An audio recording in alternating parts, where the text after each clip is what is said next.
just for context, like how long have you actually been licensed selling real estate? Yeah, so I literally started January 1st, 2023, like literally on the dot. That was my very first day of real estate. So been in it 2.5 years. For a little bit more context, uh, I joined like a lot of others, no plan at all, just literally joined. Um, was told about all these leads from my brokerage. And then 6 months in, I started watching YouTube videos. You popped up on my page, um, and started getting into, okay, what's this cold calling about, right? And then literally August, I bought my membership for Vulcan. Got into that 9 months in, but literally didn't even make a dial till November. I was so scared of the phone. I literally was paying monthly fees to get on the dialer and didn't even make a single dial till like 3 months in.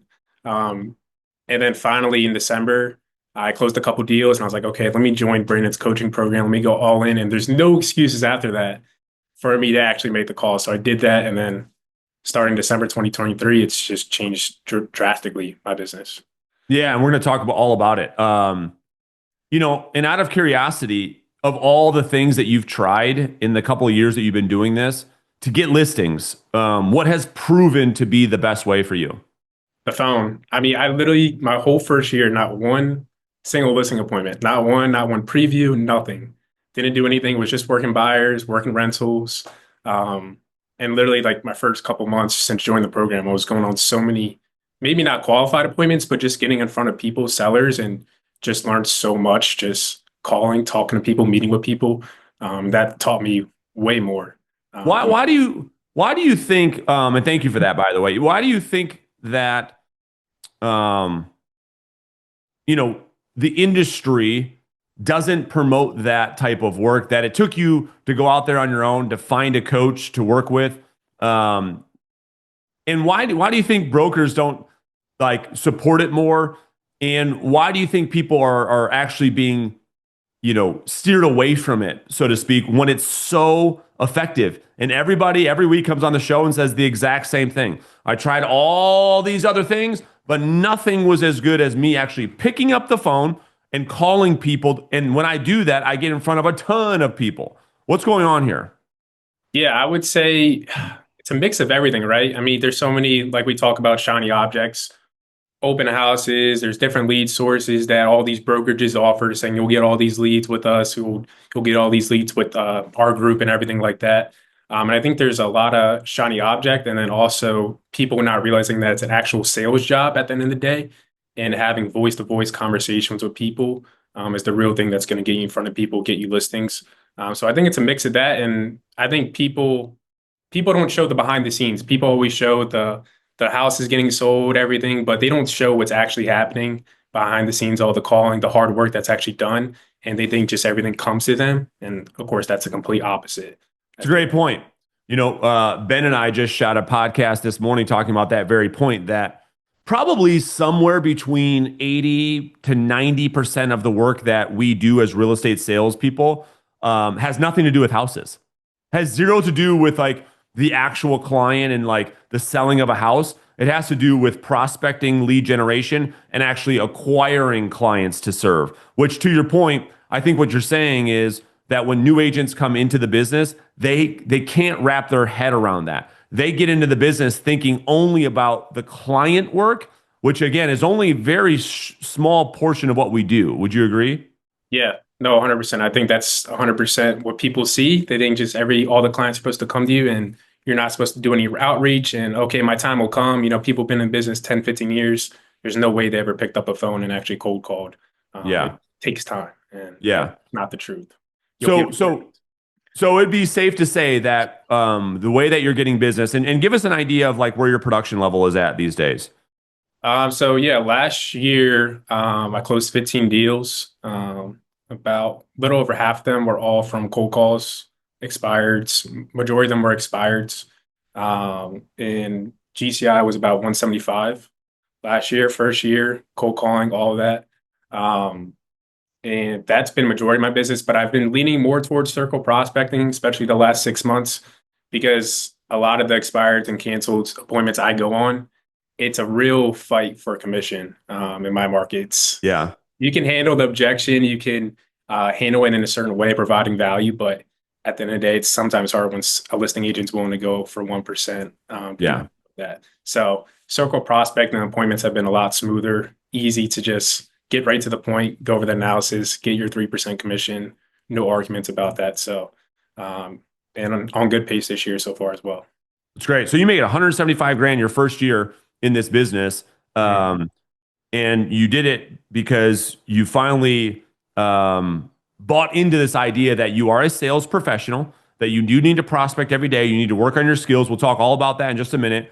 Before we do that, what did you try that didn't work? Was there something that stands out to you? And I'm not looking for like the right answer. I'm genuinely asking of all the things that are thrown at agents and all of us with all these different voices, what did you try that you were like, I cannot believe people, try to do this to get clients? Yeah, I think you preach this a lot too. I think you can make a lot of money in any specific thing. But you have to kind of go all in on that. Like open houses, you can make a lot of money doing open houses, but you have to be doing open houses 5 days a week. That's I was right. doing that. I was probably doing open houses, not going all in. I was doing that once or twice a week. I wasn't getting a lot out of it because I wasn't putting the time and effort that needed to happen. And a lot of thing, at least for my company, offer a lot of leads, and a lot of people are stuck in this deal to deal, transaction to transaction business, where they'll sell a $1 million house, they'll get a commission like it's a $300,000 property, and they'll be fighting for the next deal with which the company provides these leads and all of that. And I think that's where people get stuck in this cycle where they just keep fighting for that next lead and not actually getting out the business of these bigger transactions where it's your SOI and everything like that. Totally. So let's get tactical. Let's break down your business for a second. So we want to have like a behind the scenes look into like what Reese does to build this listing agent business. So let's just start at the beginning. Um, you mentioned circle prospecting, but I want to try to like break that down a little bit more. So when you can you break down the different lead sources that you're going after? And when you say circle prospecting, does that mean anything specifically? Or are you literally just drawing a circle, and then just hitting the dial, and then just you get what you get, or is it something else? Yeah, so I do, like I mentioned, expireds, cancels, and circle prospecting. I do downsizers in Virginia, but I don't know. This market's very competitive, Northern Virginia. I mean, calling downsizers, calling that area is almost like calling expired, Wow, honestly. really Yeah, it really is. I'll have to say some calls. It's truthfully like, yeah, we're not selling crazy. off the phone. So I do downsizers still because I think they're still really good lead source. But oddly enough, I like calling properties that have been built between 2010 to 2020 because a lot Smart. of people, new construction, a lot were built back then. And a lot of people didn't have agents during those times when they were buying properties. And a lot of people are calling, 20-plus-year-old properties, but I think there's some hidden gems in those where people are looking to upsize, relocate. So I've got a lot of good leads calling between those two areas, 2010, 2020. That's smart. Super smart. Where have you found, like, I know, like most agents, you probably have tried a few different data companies, but Mhm. where in your market are you finding the best data sources to get contact information for these homeowners? Yeah, I've used a lot. The best one I've found is just using Mojo's neighborhood search, and then I'll use PropWire to pull downsizers, and then I'll upload those downsizers into Mojo, and I'll just use Mojo Skip Tracer because in my market, at least, Mojo Skip Tracer is actually pretty good. But of course, I think that all varies depending on the marketplace and everything like that. It's great. And so now, Actually, sorry, Brandon. The yeah, expires and canceleds. I don't know if you heard of Forewarn. I yeah, forewarn those every single morning to get real, complete, direct numbers, and I handpick all my expires every morning. It might be only five, six, but I get in touch with those people. I mean, 80% of the time, and I think that goes a long way because My Plus Leads, Mojo, they have all those numbers, but some of those are bad numbers, and also some of those are bad expires, and you'll get 30. And you might be talking to the expired that I talked to at 7:45 at 8:15. So I'm already ahead of the game by 30 minutes. I'm having the first conversation with those people. no doubt. So like, there's the first tactical takeaway for everybody that's listening and watching is that you're right. It doesn't matter where, if you're getting your data from, we'll call it one of the big three or four or five companies, and you come in and you start prospecting the new expired cancel withdrawals at, first thing in the morning. Um, First off, there's a lot of numbers you got to sift through. So you're just taking it a step further to do an extra step of skip tracing to hand pick, we call it go sniper mode, right? Hand Yep. pick hand select the very best expired opportunities, the one that Reese thinks that he can sell, and then you go after those directly. You're just hand dialing those, correct? Yep, correct. Yeah. So like I know we talked about in our group regarding cancels in the afternoon, evening. I just do that the same thing, just in the mornings with specific expires that came off the market and just allows me to get better contact ratios as well during this Love time. it. So let's break down your prospecting like morning. I would assume Mhm. that's when you do your prospecting. Yep. So, how much time are you spending in proactive lead generation? This thing we call prospecting. Yeah, I mean, I'm role playing with a role play partner, 7:20, 7:45. I'm up at it at the gym. You know, I'm up out of my bed 4:40. And then I'm still finally getting home after the gym, eating breakfast. I'm role playing at 7:20, 7:45. I'm on the phones from 7:45. I like to do 45-minute hour sprints, like you mentioned before. It really helps me just stay focused when I'm dialing, and keep it focused just purely on that. So I do that from 7:45 to 11, take like 5, 10 minute breaks in between. And then right at 11, I'm pretty much off the phone and just eating my lunch. And then I'm really specific on my time blocking because it helps me stay focused, organized, almost like it's a 9 to 5, but it helps me stay consistent, organized, time blocked. And then after admin and doing some follow ups, I'm normally calling between 3 to 5, and then using the last hour, 5 to 6, to hit some more follow up calls that people I might have missed or not hit during the afternoon. Love it. I love it. The number one thing, and you hear it all the time. You're on these coaching calls every week. The number one thing people struggle with is consistency. How do I stay consistent, and how do I fight distractions? As you're getting into this business, I think you're learning that like the superpower of the ultimate achievers is discipline and focus. Like the person who can actually stay focused in the morning is going to win the game. So for you, what are some things maybe you can share with the audience of do you prospect sometimes? Do you prospect every day? Do you never miss? Are you consistent? How are you consistent? Like, how would you answer those questions? Yeah, that's probably the number one thing I pride myself on, the consistency. And I think the number one thing that's helped me, they're probably hearing the call right now, is my accountability group. I've been calling with some of them since, gosh, March 2024. Every morning, we're all on the same call. We're doing the same thing every single day. We have a group chat. We're telling us each other our highs, our lows. I think that has helped me drastically. And I don't think I would be here without them 100%. So That's I think great. that's a huge thing, actually finding a couple group of guys, ladies, or whatever that might be, and Yeah. just finding a group you can call with and holding each other accountable. And if they're not holding each other accountable, you need to find new groups, because then you'll just you are who you surround yourself by, and you won't be accountable to yourself. So I think that's the number one thing. So yeah, 3 hours a day. I try and do minimum 15 hours a week. That's the bare minimum. And I've been consistent with that for, gosh, probably almost a year now. It's amazing. Yeah, I would agree with you that environment is the number one thing that dictates whether or not someone will succeed or not. I mean, this business is too lonely. Like, no one in your brokerage is prospecting, like you've got to find some type of an accountability group where people are doing this work with you. It's kind of like having a gym buddy, It's like Yep. you have someone that shows up every day to go to the gym with, changes everything. So, do you guys do Discord? Do you guys do Zoom? Do you guys do Google Hangouts? What do you guys use? Yeah, we use Google Meets. So Google we'll Meets, all yeah. be in there 7:45. We'll be in there till 11, and then we'll be in and out during the afternoon. And we'll have a group chat outside of that, just telling us again, just sharing stuff, sharing our successes, because that motivates each other. But also being there whenever stuff goes, all hell breaks loose, and we gotta help each other Yeah, out. That happens too, and just keep each other okay. Keep at it. You got it. Go at it tomorrow. You'll be good. Set an appointment. Just be on top of each other. It's really helped a ton.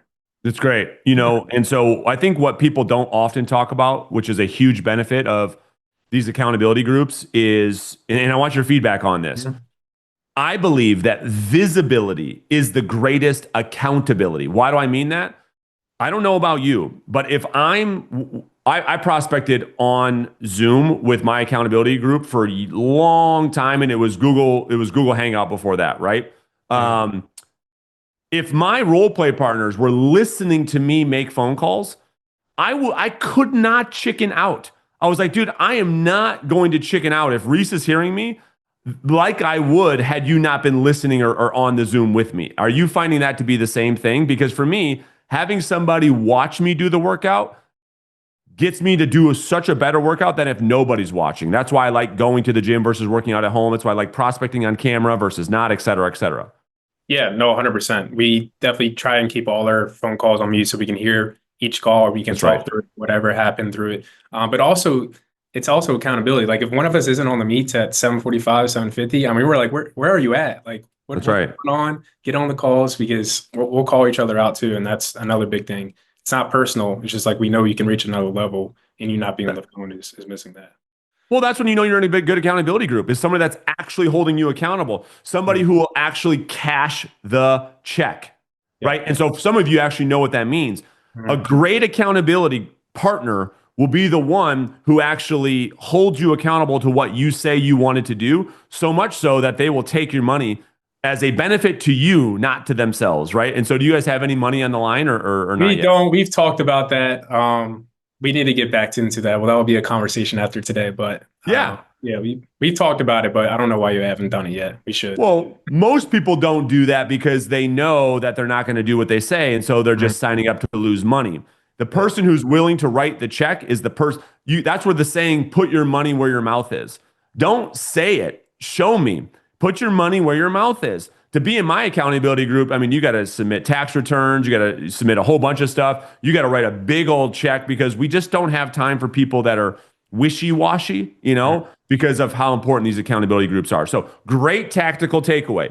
Find yourself an environment, get into an accountability group. Okay, next, in that 3 hour period, that time block, how many people are you typically talking with? Yeah, it all depends on the day. I try and structure it where expires are maybe an hour, hour and a half, and then the rest of that is either downsize, circle prospecting.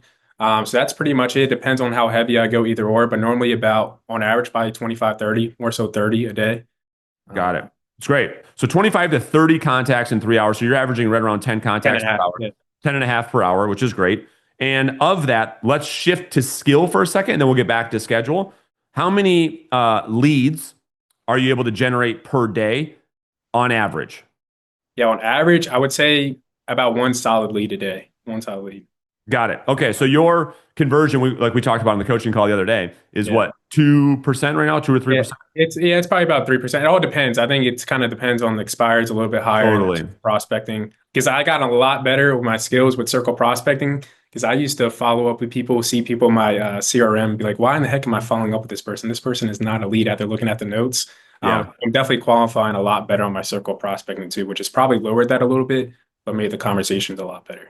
So you're generating 20 high quality seller leads every month that go into the database. Mhm. And tell people when we say you're generating a lead, like you're not buying these leads, you're actually going out there and generating them yourself. But what does a lead constitute in your world? Yeah, they had to have desire, timeline, um, motivation, of course. They had to hit a lot of pillars in order for them to get into the database and let alone get a follow-up call. It's one thing to add them to my email database, but to actually get a Sure. follow-up call, if they're brushing me off, not really telling me much and just being distant with me, I'll put them in, but I'm not following up with them. I really had to have a clear desire and timeline and also asking them at the end of the conversation, okay, what would you like to do from here? When would it make sense for me to touch base with you again? I don't want to be annoying at all. You tell me. And then them telling me when it would make sense for us to have another conversation. That way, they don't see it as me bugging them. They allowed me to follow up with them. Yeah, they gave you, I mean, Permission.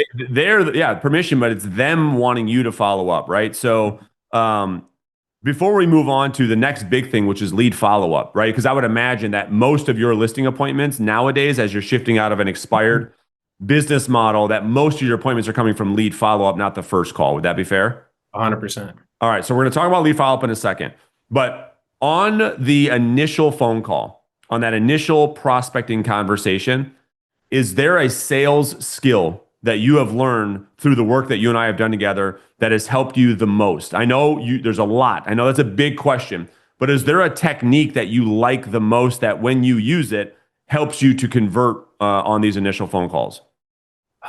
And it's hard to pick just one. I was actually telling my role play partner this morning. I think another big one, once you get really good at it, is ARPing. Being really good at being able, whenever they hit you with an objection, hey, how much do you charge? Yeah, if I told you, Brandon, I wasn't the cheapest agent, I don't know if I'm the most expensive, But if I told you I wasn't the cheapest, would it make sense to continue the conversation? Be really honest with me. What do you do differently? Yeah, Brendan. If I told you I do X, Y, and Z, I mean, one, would you believe me? And two, would you hire me on the spot and be honest? And just being able to ask them questions back whenever they handle you objection is a big thing. But also, I think just really detaching from the outcome when you're qualifying the lead. I'm saying, hey, like, look, you can be really honest with me. Does it make sense for us to have another conversation from here? You're not going to hurt my feelings at all.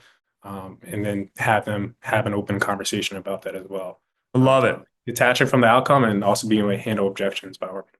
Super powerful. I mean, I hope that people understand that because maybe when you were newer, you weren't doing that because you were afraid that if you actually went for the truth, that you would actually push them away or you'd lose something. Because that's what I hear all the time. Well, I don't want to ask that type of question because I don't want to lose them. I don't want to scare them.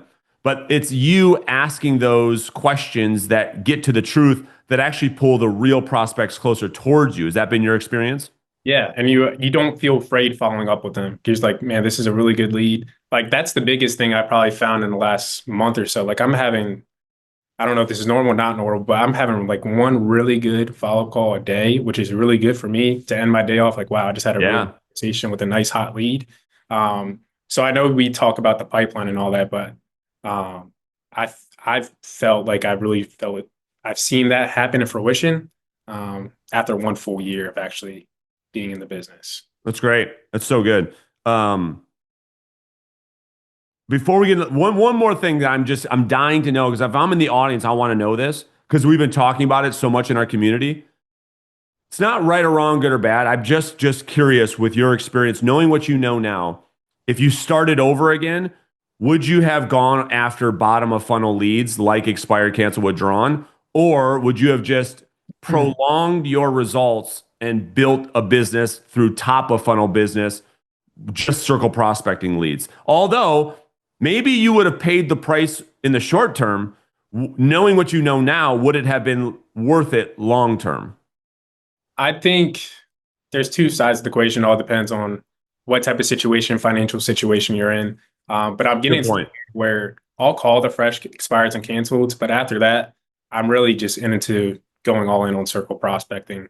Just also seeing what's happened for me in the last couple months regarding appointments and stuff like that. I really feel like if you go all in on that, just even watch his wides videos last week. Um, it can really change a lot. And also, you're just not dealing with a ton of objections. You're going in appointments super easy. So yeah, I would probably stick with expired cancels in the morning and just go straight into circle prospecting and build a database 100%. I So love you it. can our business at the same time. It's all about the database. It's all about the pipeline. Okay. So now let's talk about lead follow up. So you're doing more circle prospecting. You find somebody who has motivation. What do you do for lead follow up? How do you nurture this person until they're ready to finally meet with you?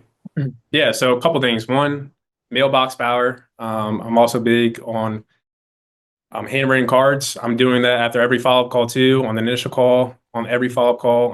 I'm giving them a thank you card as well.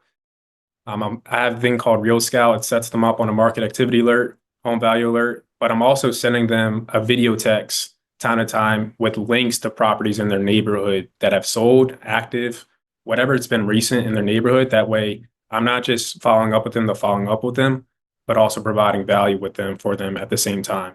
And of course, the weekly emails and all that. But that's been the main thing is also when you're providing value to leads, it's even more so a reason why you feel even more energized to call that person. Um, So good. phone. So in other words, I mean, I look at lead follow up as like a science and an art in that I almost feel like the people that are in your pipeline, assuming that they are actual real leads and you haven't forced them in there, which you've done a great job of, you almost want to treat them like they are your client, like how you would update a real seller, like what information would you share? Because when you use the word value, like it's such a, like this abstract word that people throw around. What you mean by that is like literally, how do I serve this person before they are my client such that when they're ready, I become the obvious choice? Is that fair? Yeah, and I think some people don't do those type of things because they question if they actually have a lead right there or not. I think that's True. the other true thing about that. And if you truly feel and know you have a lead on the other line, you're willing to do those things because you know there will be an outcome at the end of the day. Great point. That's a really good point. And with circle prospecting, I mean, again, the value of bottom of funnel is it's now business. But with Mhm. top of funnel, if agents would ask you the question that they ask all the time, which is how long is this thing going to take? What expectation would you set with yourself at the beginning of building a pipeline? Like how long is it going to take for you to get your first listing? Yeah, I mean, for me, what was it? 10 listings in my first year. I sold like nine of them. But the main thing I've learned over the last year is building a pipeline regarding circle prospecting. I think that takes, at least me personally, I think it all depends on the market, your skill set. It's taken me for like a full year. It's truly happened like in the last month where I truly feel like, oh my gosh, I have a pipeline and I'm right at the tip of the iceberg. Yeah. I have four listings coming soon. And I think a lot of that has been because of the hard work on the back end. So I think it's really just having blind faith that it's going to work out and just doing the work every single day, I think is a key mindset for me. It's either keep going or quitting. There's no quitting. Quitting's not an option. I love it. So the insight, you guys, is that what he said was focus on bottom of funnel, paying your bills, making now Mhm. money as you're building a top of funnel business model that takes about a year. I totally agree. I mean, at the quickest, it's probably 6 months, but more Mhm. so, it takes a year of sacrifice. So you got to do what you got to do now. But if you're planning on being in the business a year from now, man, oh man, will you be thankful that in 1 year from now, to your point now, Reese, you're saying, whew, I'm so glad that I built this pipeline because the people you're talking to right now, one good lead follow up conversation every day of your business, you're saying, wow, this is way easier now because you put the work in over the past 12 months. Yeah, 100%. And not only that, your skills get 10 times better through that process. So totally. reap the So, benefits of that too. so let's shift to the actual listing appointment. Mhm. Um, I'm sure you've learned a lot. I'm Yeah. sure you've made a lot of mistakes. Are there a few insights that you can share with the audience that has helped you at the listing appointment actually acquire and win your ideal clients? Yeah, I think the biggest thing for me is the upfront agreement. I mean, that's by Mm, far. I think also with my age, I mean, I'm 22, so seeing a younger person come in and truly detach from the outcome and not feel like he needs a listing, I think that stands out to a lot of people that I personally met, and also people that I've met with really truly feel like I'm different because of that. I can detach from that. But also just the stuff you teach us with the pricing presentation and actually being able to show people what you do differently and not sounding like a mule like every other agent, I think really showcases how we're different and not like every other else. And you're confident going into the listing presentation because you know you're not pitching them or selling them on what everyone else is selling them, pictures, 3Ds, floor plans, and truly different from the rest. How did you get that mindset at such a young age? I mean, you just said something. You go into the listing appointment not needing the listing. Easier said than done, but how do you have that at such a young age and you're so new in your career? I would say I know if I'm consistent like I have been for the last year, if I'm calling 3 hours a day, 5 days a week, I know there's no way I can lose. And I know there's a new listing to be had. And I've had to walk away from listings before. And I just think you can't be desperate. If you're desperate, they're going to see it right through your teeth, through your eyes, especially at a young age. So it's even more important to detach, I think, when you're a younger agent going into it. And just being confident. I mean, that's the number one thing at the end of the day.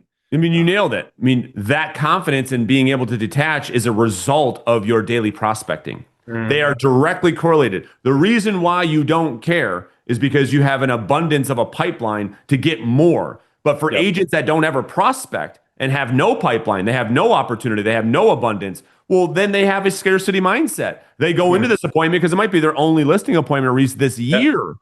But you Yep. have a different mindset because you prospect every single day. Is that true? Yep. And that's why I love the upfront agreement because you're letting them know, hey, if this doesn't I make don't sense, need this. I don't need this. And Yeah. that shows a lot. Get some eyebrows raised, especially when you're young going into it. That's 100%. right. I mean, that is such an attractive quality that brings your ideal clients closer to you. The fact that, hey, I don't need this. I Mm, like your business, but I don't need your business. I'm happy if I walk away and you say no, I'm fine. That mm, type of character is exactly the type of character that real sellers want to work with. It makes them want you more, right? yep. Now, let's talk about something we don't talk about all too often, though, which we need to talk about more, which is client fulfillment. When you Mm, get a client, you get an actual listing. Again, I'm sure you've made a lot of mistakes, right? It could be stressful if you don't do some things correctly. Now that you've made a lot of those mistakes, a couple years into the game, what do you do to make sure that the client has a good experience? And any tips that you can share on how you're able to actually get your clients' homes sold while giving them a great experience? Yeah, I think the biggest thing is I pride myself on, and all my reviews pride myself on, is the communication. I think that's what every seller, every expired, that's the number one That's thing they right. complain about. I never heard from my agent. So I think the main thing is having communication down. And it's not saying you have to talk to the seller every single day, but having a communication, setting expectations up front as to when you'll hear from them, when you'll have conversations about the home, when, showings are happening, just setting those expectations up front. I think allows for them to have a good experience because they know what's going to happen next, and they know each step of the way that you'll be right there by their side and have communication with them. I think it's part of that, and also just I think it's just really just communication at the end of the day. I think every client just wants to have attention to their way, and of course we can't be there every single second. But I think that's the biggest thing: setting expectations about communication and how that will go throughout the whole process. I That's think it's right. People want to be kept in the loop. And if we yeah. proactively communicate, their stress levels go down. And when agents don't communicate, stress levels go up. And most agents suck at communication. So Yeah. last one for me, and then we'll open this up for the live Q&A. So if you guys have questions, you guys can go ahead and raise your hand on Zoom, and I'll get to those in just a second. If you, I don't know where you take your state exam to pass your real estate license, but let's just say you were walking by there tomorrow afternoon, and a guy named Matt comes out of there and says, "Hey, Reese, I saw you on YouTube with Brandon. I loved your interview, which you inspired me to get my real estate license." And you could give this Matt character just one piece of advice as he's starting his real estate career. It could only be one. What would you tell him to increase his likelihood of success? Yeah, I mean, the easiest answer is just get on the phone and start calling. And I would say the number one thing is if it's not Brandon, though, I'd recommend Brandon 100%. Start watching Brandon's videos. If you can't make an investment in coaching right now, I think your YouTube videos are just as good. I mean, not as just as good, but really good to learning the concept of cold calling and how to get into it and how to proactively get leads. So I would say start watching videos of Brandon, start making phone calls because that's the only way. Having 30 voice to voice conversations a day. I mean, over time, there's no way you can lose with that method. I mean, there's no better way. Mailers, emails, there's nothing better than having voice to voice conversations every day to get the money you need to survive in this business. Love it, dude. And what is the goal for 2025? You said you're on pace. Are you pacing for more than 175 this year? Yeah, I would say pacing right now, because the five listings are a little over 2 million in volume. I'd probably say just about a little over 200 GCI. That's crazy. What do your parents think, just out of curiosity, of like, I mean, do you Yeah. make more than your parents? Yeah, that's actually funny you bring that up. So really quick, I went into school, graduated 2020, COVID. I was 2 years into college, decided to leave. I told my parents they were crazy, crazy pissed. And funny enough, they're both in the real estate business too. So Oh, that was the other thing. I had no sphere, I had nothing. So that was a crazy thing. because your parents are working with your whole sphere. Is Yeah. that what you mean? Yeah. Yeah. I Wow. had no sphere. So there was really no choice other than just hopping on the phone to actually make a career out of this business. So they're proud of me, but it is crazy because I know there was some doubt, and the only way you can prove them wrong is by doing the work. And I think I did prove them wrong. Dude, so you quit college and then Yep. you got into real estate, and are you, I mean, I love it. This is what a great story. We missed the whole story. We got to the end Yeah, of I it. know. Do you outproduce them? I wouldn't say I'll produce them. Hopefully my mom doesn't watch this. I could be on pace for maybe outpacing one of my parents. I'll just leave it at that. Yeah, that's so. Oh man, And she's been in the I did business not. all up to her. She's been in the business for 15 years, and she's proud Yeah, of me for what I do proactively. She really loves the awesome. coaching, but I wish I inspired her to get into the coaching, but I haven't yet. Maybe this call will help her. Super cool, man. Well, I'm sure your parents are proud of you. Yeah. I mean, you've anyway. That's a whole nother. I didn't know that. I just Yeah. learned that for the first time. That's super cool, dude.